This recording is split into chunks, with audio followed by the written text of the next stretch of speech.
Many people here. My name is Stephen Yarnott. I am the Global Windows Client OS product owner for a large international manufacturing firm that wanted to remain anonymous, so that's what it says up there.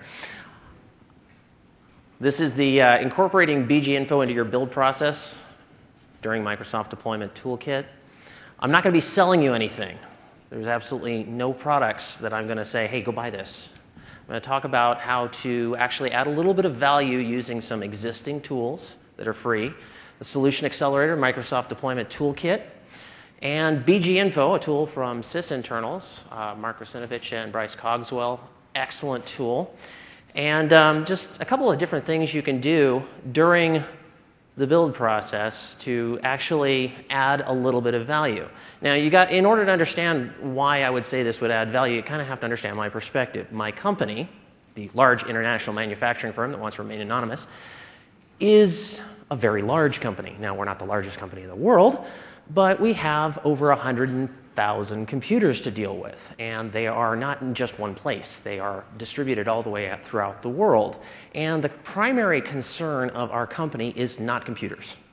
Computers just happen to be something that we use to add value to the things that we manufacture.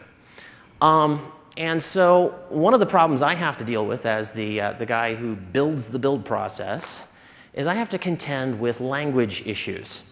The language that I speak is English, and the language that my customers speak may or may not be English.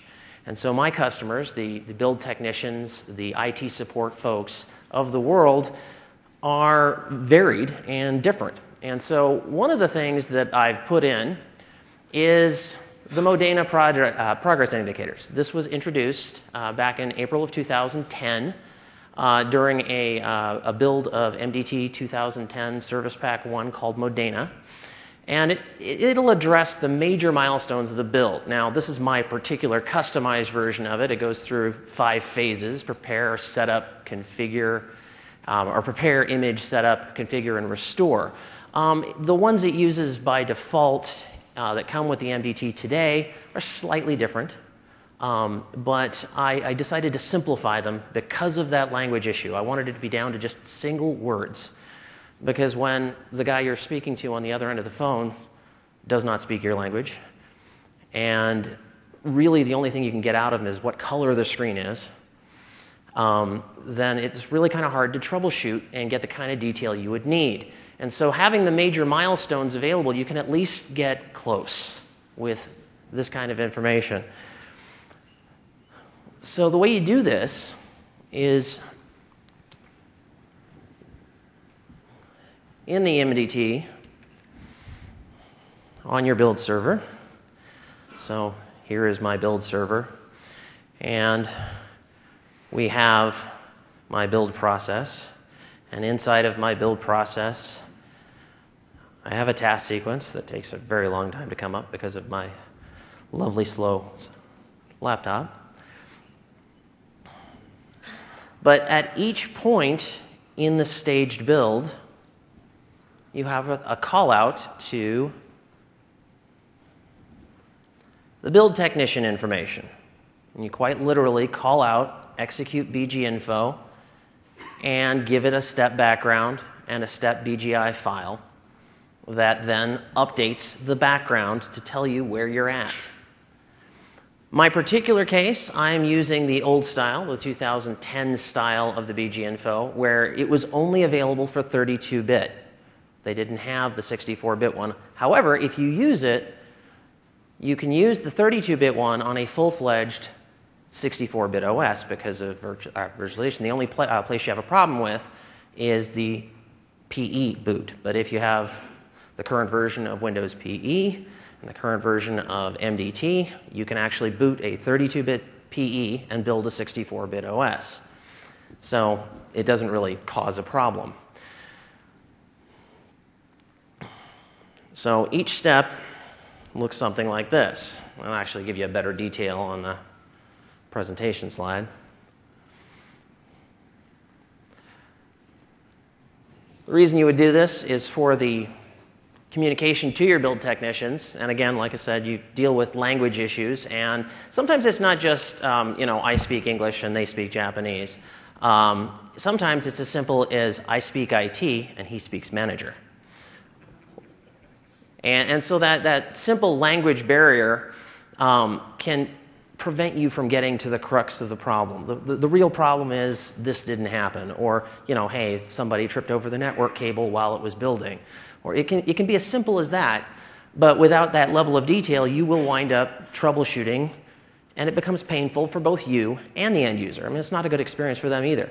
Additionally, you can also use this to get your corporate branding and flavor. You can tell that this is your build.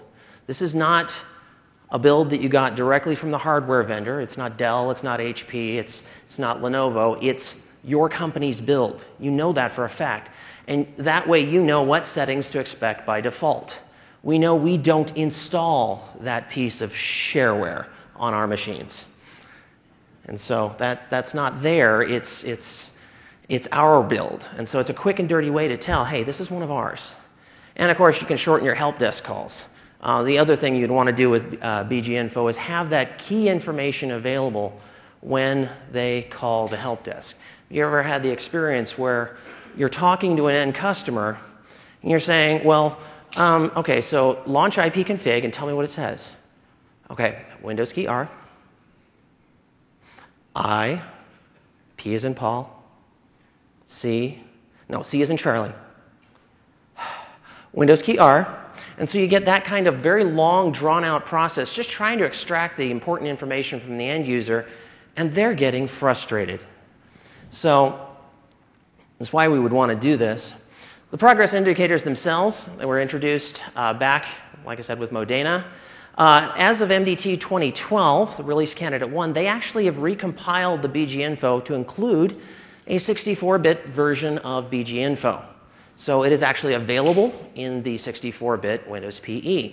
Downside to that is both the 64 and the 32-bit versions of BGInfo that have been recompiled with the same build date as the release candidate of MDT 2012 work great for delivering the BGInfo to the machine, but do not work very well when you're editing the content of a BGInfo. For that, you should always go back to the one on the sysinternals website. What will happen when you launch the recompiled ones is they just might time out. I can show you that. I'll show you that in a few minutes. Anyhow, so these simple landmarks, and I recommend, depending on your specific circumstance, I mean, if you're delivering content to IT-type administrators, you can deliver much more technical content. But if you're delivering to languages you don't know, you want to keep it simple. You want to keep it so you can tell from what little information they give you where they're at. I recommend colors. Colors are a very good idea. And it can really help with those language barriers. So you can even get to the point where using a hacked, and I need to at this point say this word altered has a little asterisk next to it because I need to qualify that Microsoft does not recommend you messing with their DLLs. But there is a very easy method using a tool called ResHack where you can actually change the resources inside of the spwizimg.dll to make it so during your build process, you don't have your build, standard Microsoft, your build, your build, your build. You can have it just be your build all the way down. Make it look very professional, very planned, and that is the way it works. Now, it's still running MDT. It's still running Microsoft's build, but you can tell that this one is branded as yours. So, oh, hey, I've already jumped ahead of myself. So on the BGInfo, to get that during the setup, the same background and wallpaper as your BGInfo, there is a tool called Resource Hacker. It has source code up there on the internet. It's free software. And there are two resources that you would want to edit. One of them happens during the initial phase of setup, and the second one happens after it does that reboot. In the DLL, you have resource 517 and resource 518, And if you look at the 1033 resource, which is the language code for English, but you can always use the English one because it's the only one in there. Everything defaults to the English one. And you can actually provide language-specific ones, or you can just have them all use a single one. And so you want to provide that setup and that imaging DLL. This is a graphic, and you just quite literally copy and paste. So I'm going to copy this graphic, and we can actually, let's see, run something really high level, MS Paint. Actually, it might not be there. Oh, it is. Yay. Okay, and then say, let's see, and just type in something right here. We did this during the session. Okay, and to prove it, somebody give me your name. Jason. Okay, just to prove it. Jason was there. Okay, so Control A, the whole thing, copy, and then I'm going to go ahead and paste that in. Try to anyway. Edit file. Okay, wait a minute. Replace resource. Okay, and actually I'm going to have to save this bitmap as a bitmap. So File, Save As. I'm going to save it to my desktop. Okay, and as a bitmap, because otherwise it's going to be a problem. And let's just go. Jason was here. And then come over here to Resource Hacker and go Open File with New Bitmap. Go to the desktop and get Jason was here. Open and replace. And I'm also going to replace 517 because I'm not really, I want this to actually be effective. So File, replace with New Bitmap, replace resource, Open File, Bitmap. Just going to put both of them there. Replace. And so we did this during the session. Really exciting changes because it really makes, adds pop. So File, Save As, and then I am going to save this under my MDT operating systems. I actually called it Windows 7 single image and then put it in my sources folder right over the top of the SP, that one. And it's going to yell at me, and yes, I want to save it. So I'm going to go ahead and start a build. And my build client, bare bones machine, has nothing in it except my PE disk, which I built earlier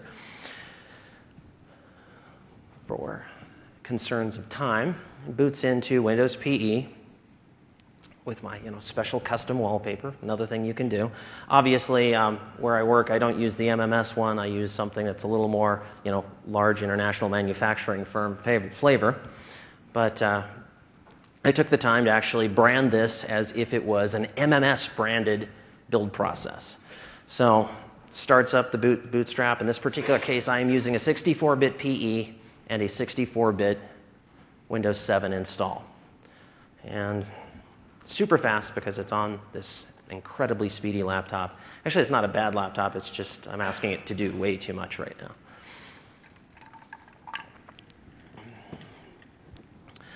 And eventually it's going to get to the point where it's going to present me with some seriously tough choices.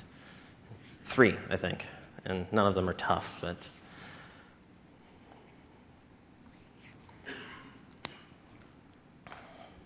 eventually.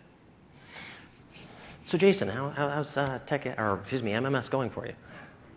Oh, I was glad to hear.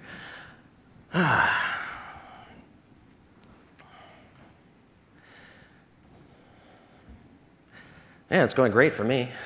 I got to the airport and I opened up my Windows Phone app for tracking my luggage, and it said it was at Carousel 7. And apparently I was gambling because I got to Carousel 7, and my wife got her luggage, and then I watched that thing go round and round and round, and my luggage never appeared. My biggest concern this morning was having pants. And just for the record, I know none of you can see, but I'm actually wearing some. Yeah, still. Honestly, I don't I don't believe it was the airline's fault. I believe my luggage grew legs and decided to leave the airport without me. Can't always blame that on the airline. Of course, makes me wonder what is going on with my virtual machine. Okay, well, I'll get back to that when it eventually decides to join us. It will get there. It just takes a long time. And then we'll get that started once I have a working thing. Another thing you can do, and this is something that I do to our machines at my large international manufacturing firm. It's not mine, actually. I am a stockholder, but it's not really mine, is we create the BG info on the logon screen. And what I mean by that, and I actually have one already up and running, so we don't have to wait for that one, I think. Let's see. That's client 1. That's client 2. Maybe if I just log off on this one. Yeah, okay. One of the other things you can do with BG Info is actually have a login screen that has information on it to begin with. I can go ahead and use Zoom it if I can remember how to do this.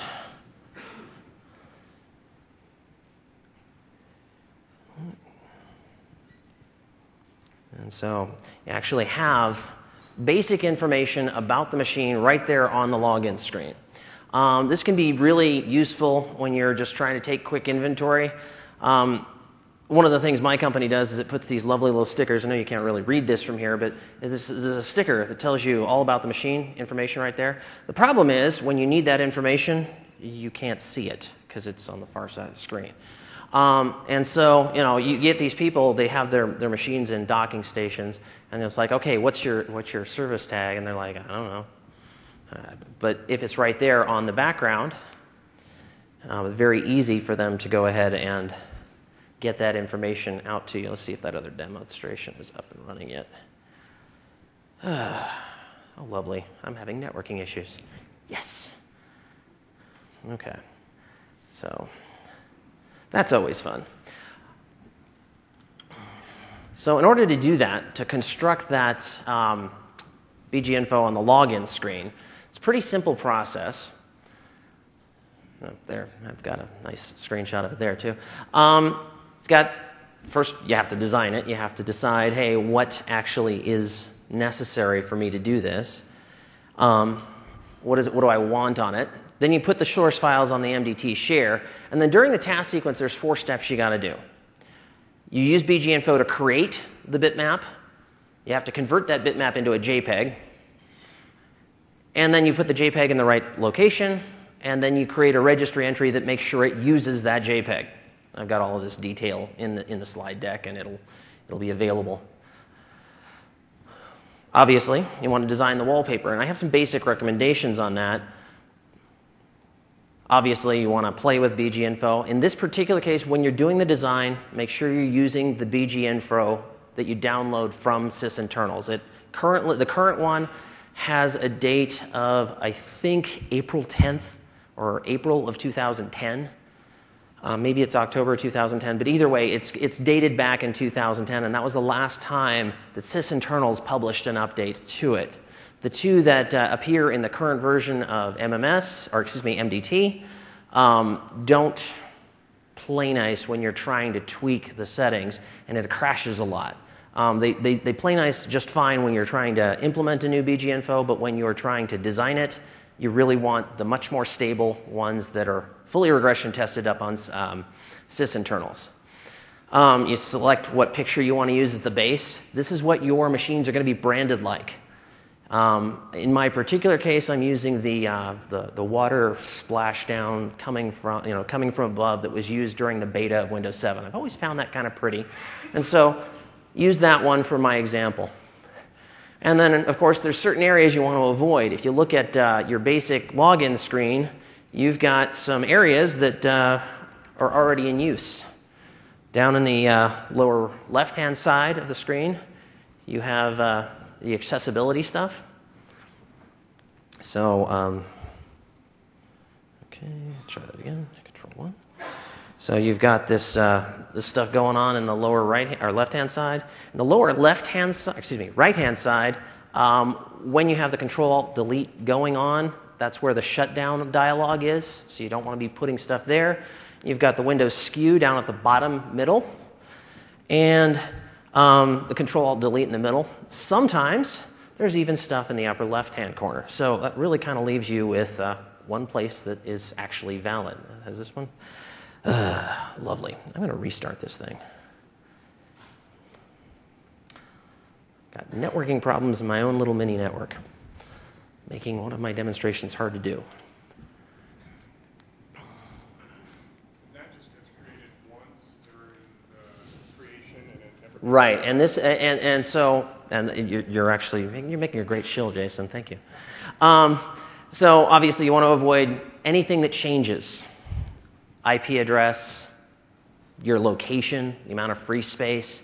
So if you've got systems that are moving around a lot, because laptops always stay exactly where you put them, you probably don't want to be using your physical location as something you'd put on something that's pretty much permanent. Not exactly permanent, but might as well be. So permanent. So you want to avoid that kind of information on your BG info. Obviously, you want to collect the tools. You want to get the bitness appropriate version of BG info. And as I said, there is a 64-bit version in MDT 2012 that will work just fine on MDT 2010 if you're still on that. And the script file is used in generation of the wallpaper information. So if you are detecting OU, location of the local SCCM server, the status of your antivirus solution, you're going to have to write some script or a code snippet in order to grab that information and publish it out to BG info. And then, of course, something like bitmap to JPEG or anything like that. That's a command line tool that will allow you to convert a bitmap file to a JPEG, which is kind of a nice name. The one that I linked to off of the presentation comes complete with source code, so if you don't trust the developer, you can actually audit his source code and recompile it yourself. He provides it for free, and it's freeware, so really good resource. You'd want to place the tools in your x86 folder. Actually, I don't actually place them in the x86 folder anymore. I moved them to the OEM $ directory because I want them to land in the directory. At one point, I was actually using a task sequence step to copy them over, but since I put them in the OEM $ directory, I don't have to do that anymore. Your VBS scripts that you use to gather that supplemental information. I actually name mine loginpage.bgi to make it different than my normal background because I have both normal background and the one for the login page. And of course, the bitmap to JPEG. That one should be in your tools folder.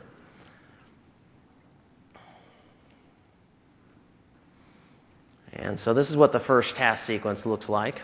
I actually already showed it to you on a live system. Use the BG info to actually create the bitmap. It's a pretty straightforward command. Execute BG info, tell it where the BGI file is, don't give me a command prompt, and do it silently with no timer. So do it now. Don't wait. The second step, similar process. You convert the bitmap to a JPEG. You execute the bitmap to JPEG, pointing at the bitmap that you generated in the prior step, and overwrite the file background default.jpg if it happens to be there. Third step is to copy the JPEG over to its goal. You cannot create it in its goal location because it'll prompt a UAC prompt, which is incredibly inconvenient during an MDT task sequence. So you have to do it as two separate discrete actions. So you just use the copy command, which is already running in an administrative context, so it doesn't prompt. However, the bitmap to JPEG, you'd either have to deliberately elevate. This is just easier. You copy it over, and you put it in this directory called ubi info backgrounds. Ubi, for those of you who are unaware, is called the out-of-box experience. And if you want custom wallpaper on your login screen, that's where it goes. And then the last step is to use the registry to tell the OS to use the custom wallpaper instead of the default wallpaper. And it's just quite simply adding a registry setting that points to the desktop background. It is running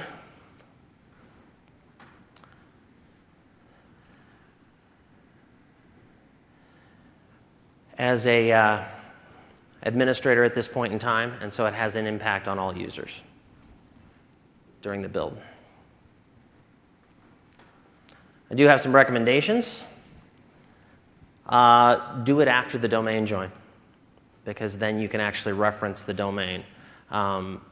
While most computers, being in a specific domain is something that could change, most companies don't move machines from domain to domain as a normal activity. It's pretty much a one-time thing. And so I recommend doing it after the domain join, because then you can actually see, okay, well, what domain does this thing think it's in? Or what domain was this thing in when it was built? It might not be the same as what domain it's in now.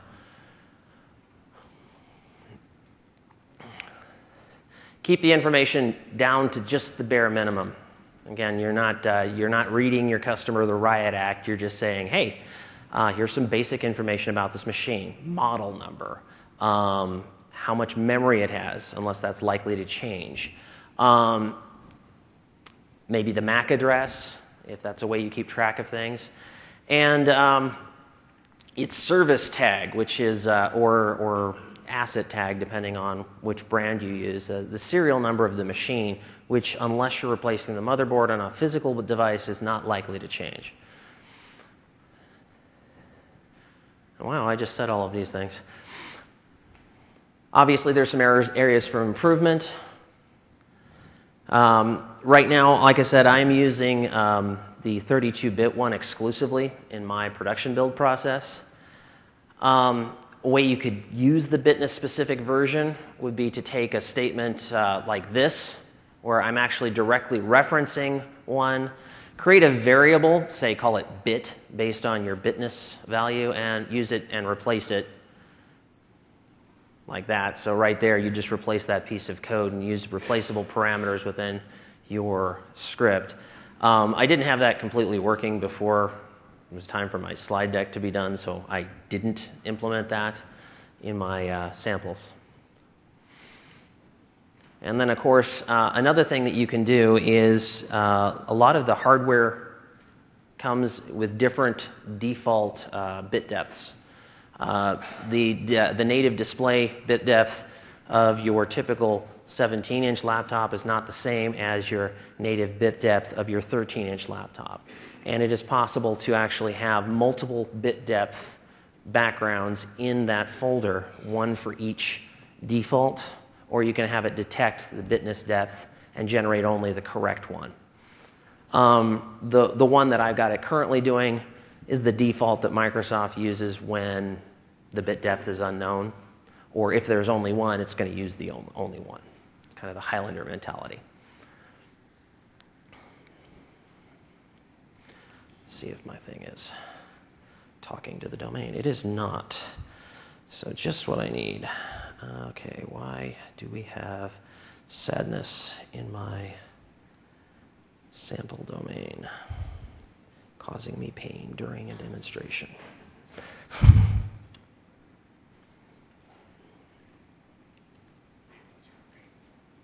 Yes, at least I have pants on. That's a definite plus. Probably has to do with DHCP on my demo server. So let's just go ahead and troubleshoot that right live, because why not? We're IT folks. We have to troubleshoot from time to time. Address leases. And this one is file services. Why are we not sharing? Okay. Okay, nothing is too terribly scary. I'm going to go ahead and delete that one. And come back over here, press F8 and go ipconfig. Who do we think we are? We think we're that. Renew. Okay. See if that lets me get to my server so I can actually do a live build.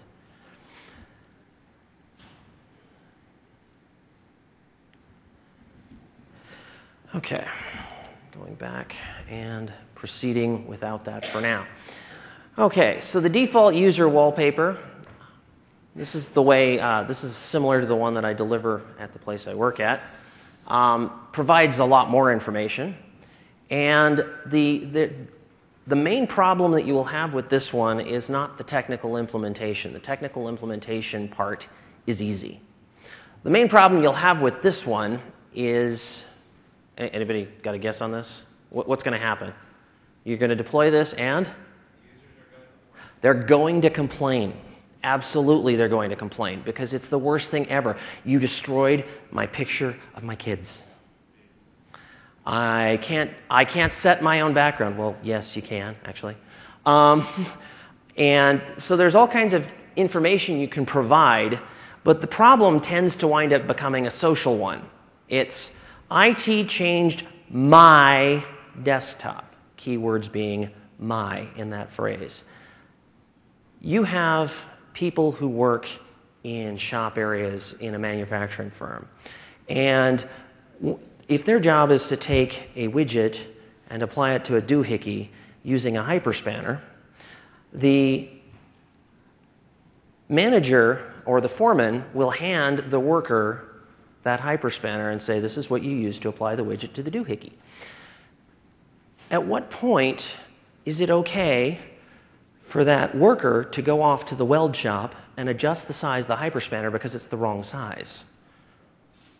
Well, it's not. It's not okay because it's not his hyperspanner. It belongs to the company. Why then are so many end users comfortable doing the exact same thing to their tool that the company has provided for them to do work with? So the way I implemented this was kind of a little bit sneaky. I used the it's easier to get forgiveness than it is to get permission method. Very large company. We're building machines at approximately a rate of about 1,000 a week. We're going to be hitting just over 1,000 within the next couple of weeks, every week, and those are new machines. We're attriting out some old ones, and we're also going through some growth right now. You do the math, you figure about 10 to 20 gigs per machine. That's about 525 terabytes this year going over our corporate network. A lot of investment, a lot of time spent providing these tools to our end users. And so the argument that, oh, it's my machine, isn't exactly a cogent one. Yes, it's a tool that you use. Yes, you can do a lot of personalization. But here's one thing where we're going to do this. We're going to provide you a very informational piece of, or we're going to provide you a lot of information, so when you call the help desk, that help desk call takes 5 minutes less. And that's how you win over the IT managers. In areas where we've deployed this, we can prove that the help desk call takes a lot less time. We've reduced the IT, or the amount of time spent on a help desk call, and the amount of resolutions have gone up because they have good information to pursue to start with. So I provide FQDN, the OU of the machine, the antivirus status, the SCCM site, which I didn't provide in my particular screenshot because I don't have SCCM in my little mini domain. It's just one more thing that could possibly go wrong during a demonstration like this one. And, you know, I need more of those. There are a number of different antivirus providers out there. We're at a Microsoft conference, so of course I put theirs first. Except this isn't it. The DNS extension, this is one that isn't in BGInfo by default, but it is fairly easy to go grab under HK Local Machine. If you tell it HK Local Machine 64 in BGInfo, it will read the 64-bit version over the 32-bit given a choice, but will also still work on the 32-bit machines. System, current control set, services, TCP IP parameters, DHCP domain. Under there is a value that you can read the DNS extension, and then you can feed that back. A lot of end customers don't know that. In a large company, it's kind of important. Knowing where you are on the network is very useful. Your definition dates on your antivirus status, Forefront, Symantec, Kaspersky, McAfee. I have all of those in the slide deck, and the methods on how to get them. The big trick is finding out the specific piece of information you need and how to get it onto the BG info. In Microsoft's anti-malware, there's a value called signature last updated under signature updates, and it is a really confusing value. It is a binary date time structure which has to be decoded, and of course it is listed in epoch time from NT, which for everybody knows, of course, is January 1st, 1601, right? And it's a rather complicated. I found this in this really long URL, how to do this. Here's the math, and quite a lot of math. Yeah, it's ugly. But the good news is it's in the slide deck and you can just copy it. Essentially, you're just exploding the array and turning it into something human readable. Hey, when was the last time you updated your virus definitions? Or your client updated its virus definitions? Symantec antivirus also uses a goofy formatted date structure that has kind of a challenge. This one I found on the sysinternals forums. It is a little less goofy, and actually it's almost human readable in the state it's in, but you do have to translate it to make it even more human readable.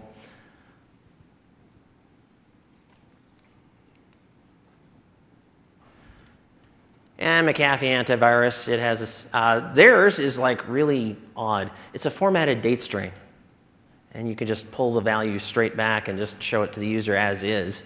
Don't have to do anything too terribly goofy with it.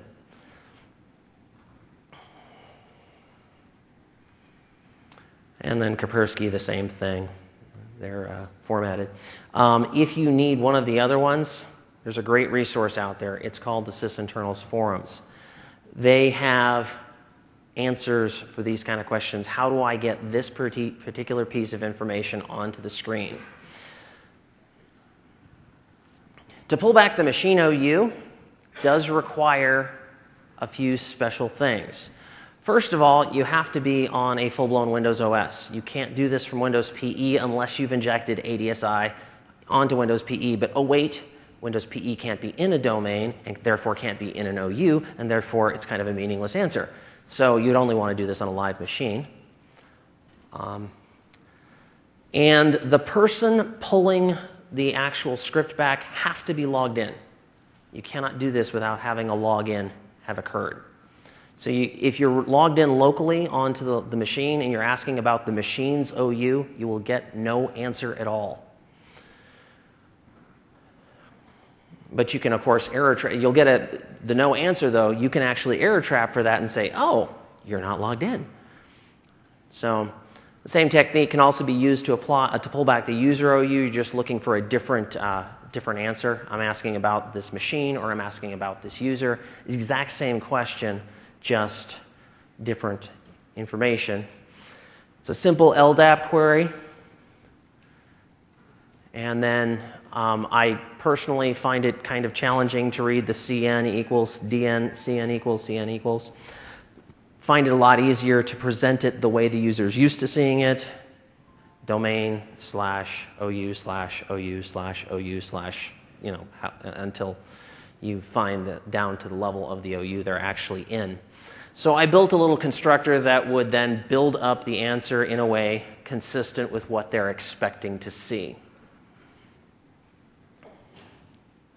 And then I provide your answer for when it doesn't get an answer.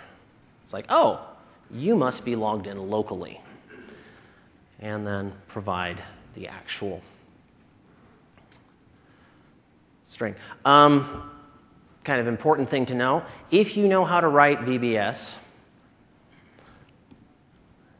The only difference between a BGInfo script and a standard VBS script is instead of putting WScript echo, you just put echo.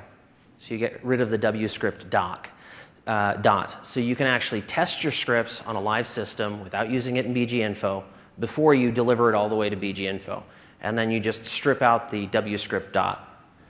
And then the echo will then work.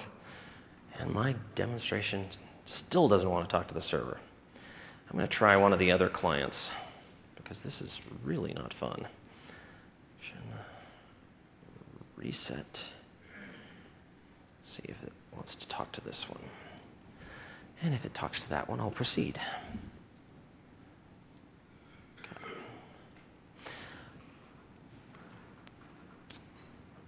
Another thing you can do is make it so your end users always get the BGInfo refreshed at every boot.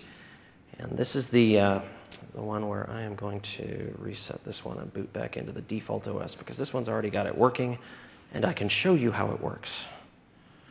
So, start Windows normally. And then when it boots, we're going to walk through how it actually works. What you can do with the BGInfo is set it so it's triggered by a run key. Everybody's seen that before. It's typical. It's on all of the BGInfo forums. But another thing you can do beyond that is make it so the end user can invoke it on demand. They call the help desk, and the help desk tells them to press a keystroke combination, and it refreshes the information there, then and there. So instead of telling the user, press Windows key R, type the following, IPCON. Okay, no, I need to know your IP address. Okay. Instead of going through that routine, which is not fun, what you can do is use the right password.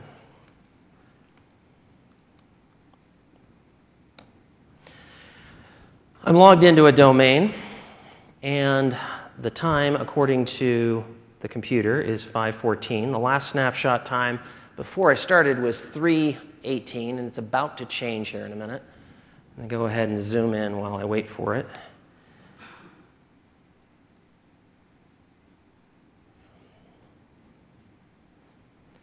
Come on. And of course, it's not doing it either. Oh, hey, I'm on a work network. Okay, but while it was busy asking me what kind of network it is, it actually updated itself too. Okay, so we've seen that before where somewhere deep down in the registry, and in fact I'll even show you where,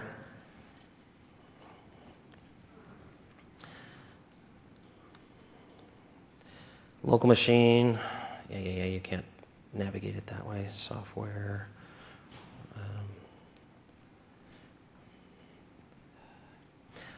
Yes, I don't want to use sticky keys because this is not, okay. Microsoft, Windows, current version, run. And then you'll notice I have a BGInfo entry. Maybe. Right there, BGInfo. And it tells it to trigger the BGInfo every time the person logs in. You've all seen that before, but what you might not have seen is this. Okay, so now the time on the machine is 5:15. Please note, time is 5:15, and it's not going to be terribly exciting because basically the only thing it's going to update is the timestamp right here, but Control-Alt-R. And the way I did that is unbelievably simple. Eventually it'll update. It's busy checking my antivirus status, getting all the math, seeing if I've updated in the last minute and a half. And eventually, there we go, it'll actually update. And the way it works is quite simply, in my build process, I have an accessory that does exactly the same thing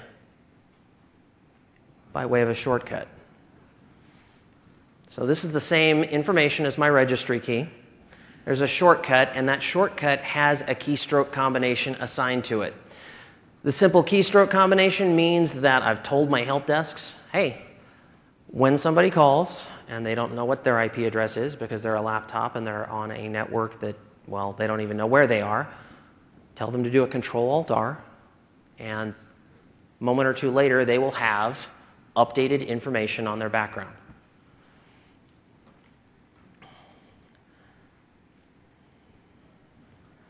So I'm going to go ahead and restart this machine and boot it into my PE.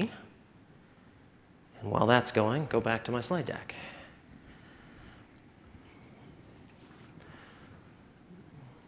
The way we do this in the keystroke or in the task sequence. Oh, excuse me. I'm back on default user wallpaper on there. So set the run key in by poking it in as a task sequence item. Create the shortcut on a test system with the keystroke combination, and then here's the big trick: copy it using the command prompt. Do not use Windows Explorer to drag and drop it. And the reason you don't want to use Windows Explorer to drag and drop it is once you do, Explorer will manipulate it and break the shortcut. So during the MDT, you've got it actually coming out of your OEM directory in your accessories directory, landing on your machine, and surprise, surprise, it's valid. But if you did an Explorer to drag and drop it, it would point back to the original machine that it was created from. But because you use the command prompt, or in this case, MDT to copy it, it works. But the big trick is to make sure that you use the command prompt to do both the initial copy, and you're using MDT's copy functions to get it across, and not Explorer. Because Explorer is being just a little too helpful when you use Explorer to copy it to your source. With BGInfo in general, there is an important set of weirdness issues that you need to be aware of. If you put BGInfo, the 32-bit one, in your System32 directory on a 64-bit machine, it will launch just fine. But then it won't be able to find the BGI file because it's going to be looking in the syswow64 directory.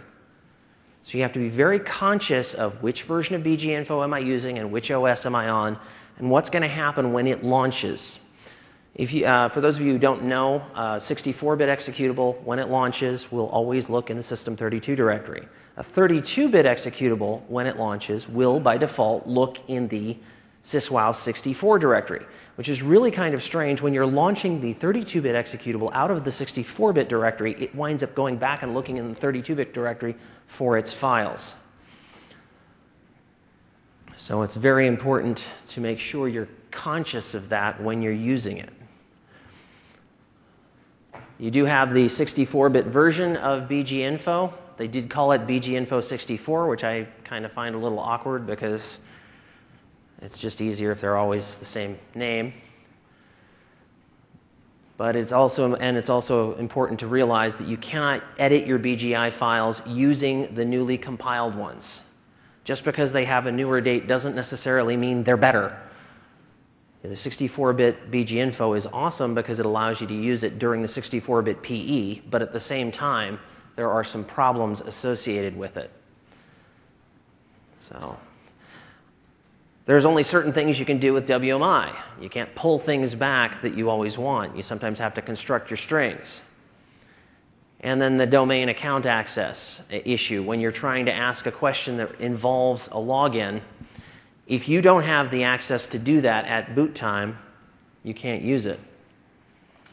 And that was all I had for presentation material if I don't have my main thing working. I'm going to troubleshoot it and continue being up here, and then I can be available for questions. So I do have all of the files I used today are not quite up there yet because I need to put a couple of them up. And they're going to be up on that website. The slide deck itself will be at the MMS site. The rest of this stuff will be at this website, which is my own personal website. I'm going to troubleshoot the other demonstration because it is kind of cool and it was working this morning. So I'm going to figure out what's going on. And any questions?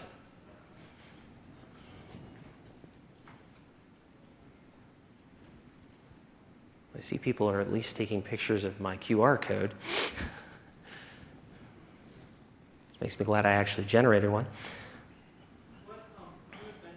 Could you actually ask the question at the microphone?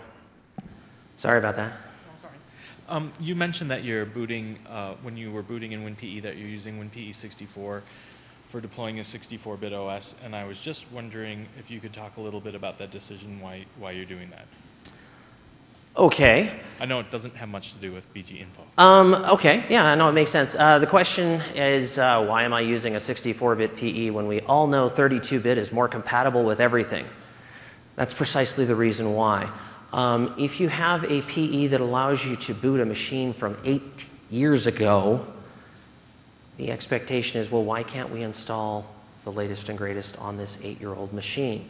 By deliberately using a bitness of an OS or the bitness of PE that deliberately excludes everything from 2006 forward or backward, and most of everything from 2006 to 2010, then I'm deliberately making the choice that, okay, only the new stuff can use this.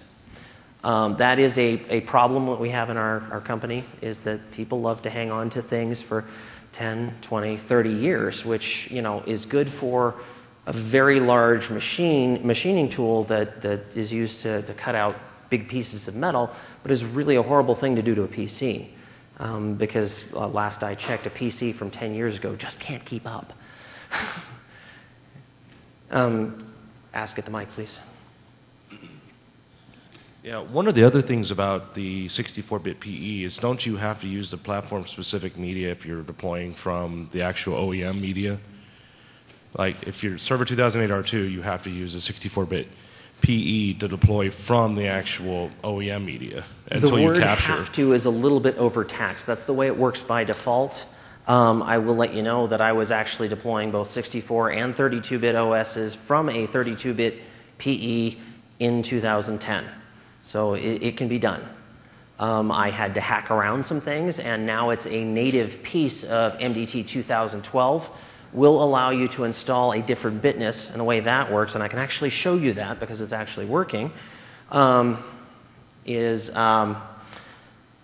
when you set up MDT 2012, you can provide it multiple operating systems. In my particular case, it says I've got a captured Windows 7 and Windows 7 64-bit, but on another directory, I have a different instance, which is not currently mounted, so I'm just going to have to show you the directory structure. If I can figure out where I put it, it's going to be in this deploy folder, maybe? Operating systems. Nope, it's not in that one. There is, what you can do is actually import. Say you're going to be deploying a 64-bit OS, but you want to use a 32-bit PE. You import the 64-bit OS when you set up the MDT, but then you also import the 32-bit OS and make it available. Okay, I know where it is. It's going to be in a different directory. It's going to be in this one. MDT operating systems, yeah. Okay, so I actually have two directories here. One of them is the Windows 7 directory with my own base image. I've got a modified MDT that has all of the patches up through April. Excuse me, this one's March. And then the other directory is essentially just a Windows 7 DVD sans one very important file. I've got a 32-bit Windows 7 DVD, and you'll notice that the largest file is not the WIM, because the WIM's not there. So what I did is I imported the whole OS, just imported another just x86, and I just deleted the WIM. So when I copy this to another build server, it's copying all of the setup files. So it has the setup files available. So in MDT 2012, they give you an option of creating a 32-bit PE that you can then use to install a Windows or 64-bit Windows from. You can install 64-bit from 32-bit, but you cannot install 32 from 64. Seems kind of backwards, but they're a little bit iffy on that. I believe they're still working on refining that, and the best people to go to would be Michael Niehaus He's got some presentations on MDT specifically if you've got that question. But 2012 does allow you to have different versions. I was actually doing it before 2012. Gave me a lot of headaches and ulcers trying to get that to work. And then, of course, they came along and made it part of the default thing and did it a different way than I did, but their way's better, so I'm now using their way. Any other questions?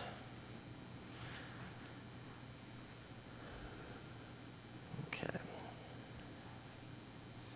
Well, I am going to continue to troubleshoot and see if I can get this to work before the end of my time allotment. Anybody else has any questions, please come forward to one of the microphones, and you guys have a good conference.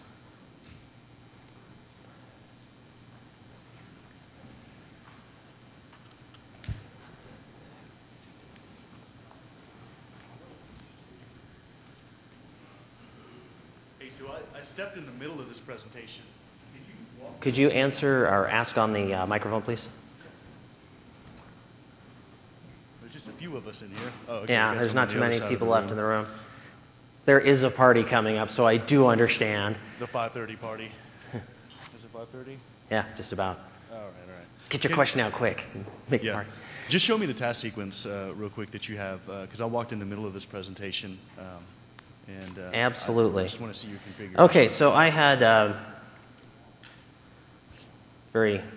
this is mostly just a standard client task sequence with a few additional pieces in it. This task sequence will actually be up on my website after I publish it. I probably won't publish it until tomorrow afternoon after my group policy blocking conversation. Oh, hey, you can't see this. Yeah, I'm sitting there talking to the slide as if it's actually up there. And you had a question? Anything specific or? Yeah, well, the question is specifically, I just want to see how you have configured the task sequence there, or your steps for applying BG Info. So basically, my question is that I noticed that BG Info is included in the MDT content when you install it, but there's really no out-of-the-box sequence that incorporates BG Info, right? This specific task sequence, that 4 right there, that block of 4, is going to be a snippet I'm going to have up on the website. So essentially, it just literally, step 1, we use BG Info to create the wallpapers. Step 2, you turn it into a JPEG. Step 3, you move it into the right directory. And then step 4, you create a registry entry to actually reference that wallpaper. And that's not for the that's for the login screen. That's to get this. Not that effect, because that effect is not desired. But to get here, I'll just reset this machine and let it go back to the Windows OS. And it's to get the effect of... So you're incorporating these steps both in the WinPE process and after the installation completes? During the WinPE, you're actually getting build technician information where they're getting a status update of where they're at in the build. And so actually there's only one step that actually runs in PE, and it's up here at the top. Just tell them, hey, I'm building a Windows machine. Here's my IP address. Here's my temporary node name. If something goes wrong, we can connect the dots and say this one belongs to that failure. And if everything goes right, it'll proceed on to the next steps where it actually images the machine and continues the build process.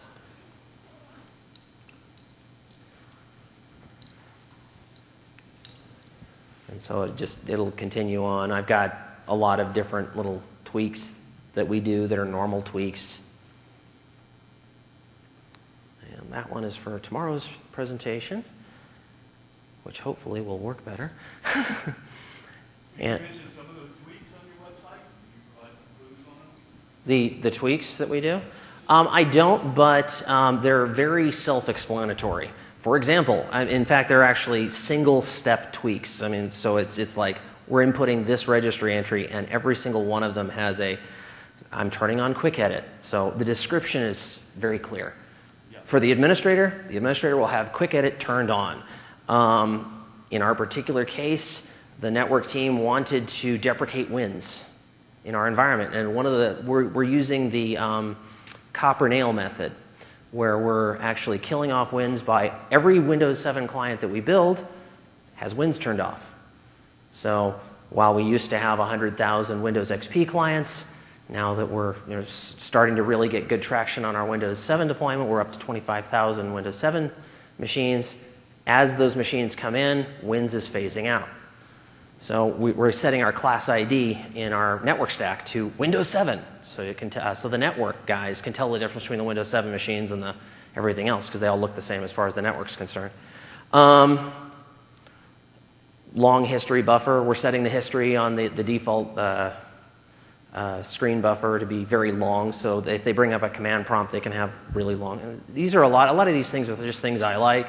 So I figured, the default administrator account might have them. That's what I want to see. Yeah, and that's, hidden objects. We turn off the hiding of hidden and super hidden objects by registry keys. I'm putting in dev mgr show underscore non-present devices, setting it to 1 by default. So if the administrator is going in and troubleshooting a hardware problem, he doesn't have to go type that in. Doesn't even have to remember it. It's just there. So little things like that. I make the bubble screensaver opaque. Because, if you're trying to, if you're using a screensaver as a security device, you don't want people to be able to read what's going on underneath it. Right. And turning on remote registry service, it was a concession. And then setting the max token size. So some of these things are just, you'd use local GPO packs to do a lot of this stuff today, but I've been doing these for, years, and so very easy to see. And if you get down to our company, our big, large manufacturing firm, which is going to remain nameless until the end of this recording, what's it called? We want some things there by default that aren't necessarily the default, but we're not using group policies the way we should, or good administration. And so one of the ways I can be sure that these things get there is put them into the build, directly into the build. But other than that, it's just a pure Microsoft build. Have you played around with the offline BitLocker enable feature? Yeah, no, actually we haven't. My large manufacturing firm is not using software assurance, so we don't have the legal rights to use BitLocker, which makes me sad. Because there's a lot of other issues that being able to use, the industry standard would actually help us a great deal. You don't need software insurance for the offline enable BitLocker. That just comes in. But you can't use BitLocker without offline or with software assurance. Oh. Yeah. So, it doesn't matter that you can enable BitLocker offline if you can't use BitLocker. So in terms of your imaging, all right, the idea of, do you do any custom configuration when you're building your reference image? 220 different selection profiles, but one task sequence. Are you having to suspend and configure anything manually whenever you create your reference image? I'm trying to avoid that. Well, And large manufacturing firm, international manufacturing firm, multiple languages, 220 selection profiles, leading up to as many as 880 different OUs. Because of all that complexity, we're doing a true image every time. We're doing a full Windows setup every time. If we were using software assurance, I could do reference images and cut the build time down dramatically. But key thing that I like to say to people when they say, oh, well, your build takes how long, is that we're building 250 a day in a single build room. Now, yes, for 2.5 hours, those machines are completely unusable. But they don't have enough build technicians to deploy that many machines most of the time. So being able to build them faster is irrelevant. And so it's a matter of scheduling the resources to actually deploy the machines in a timely fashion. So yeah, it's upsetting. I really would like to get us onto software assurance, and I'm the Microsoft shill inside my own company. I'm the one that's pushing for things would be better if. The thing that I'm looking for is that killer application. We always have a lot of little things that cost less. This will cost less if ... This will cost less if ... But there's no one of those ... that's big enough to overcome the resistance to that big price tag. Where that big price tag, you and I both know, is worth it and would dramatically reduce the expense trying to get that over the company is. Okay. Especially when they view IT as a cost center instead of a valued partner. And it's getting them to shift that mentality so we're not spending 1/5 of our time defending the other 4/5. So, to prove the point, in that entire company where we have about 50,000 builds going on this year, we have one guy doing MDT for the entire corporation. Okay. Just you? Just me. Now, mind you, there are other people booting the machines and actually building them. It's not me. But yeah, it's very taxing when they really like being very space efficient with the number of people that they do things with. What about custom themes and things like that? Do you incorporate your own custom theme file? Like sounds and things like that, soundscapes? Well, mostly desktop background. Background theme packs? That would include the settings for No, we don't, but there are some areas in our environment where they're deploying those by way of group policy. Okay, gotcha. So it can happen, but by and large, they're just taking what we give them because, well, they don't know any better a lot of the time. I didn't quite get to the point where I described how I actually got BG Info adopted by the masses and accepted as normal. I just sort of slipped it into the build process at one point. And then all the builds that came out of the build room after a certain point just came that way. And there was initial resistance, and there was complaining, and but it went away very quickly when they started realizing that help desk calls were faster. And so that's how we actually beat that, if I realized that if I had asked for permission and tried to get it through the standards body, we'd still be arguing about it 4 years later. Yeah. And now is 4 years later. So I've succeeded in getting it done, and now more than half of our environment has it on new builds, and we actually had some environments where they came to us and said, hey, can we put this on our old machines? Because we've noticed that our help desks are more efficient now. Yeah. Good. All right, well, thanks.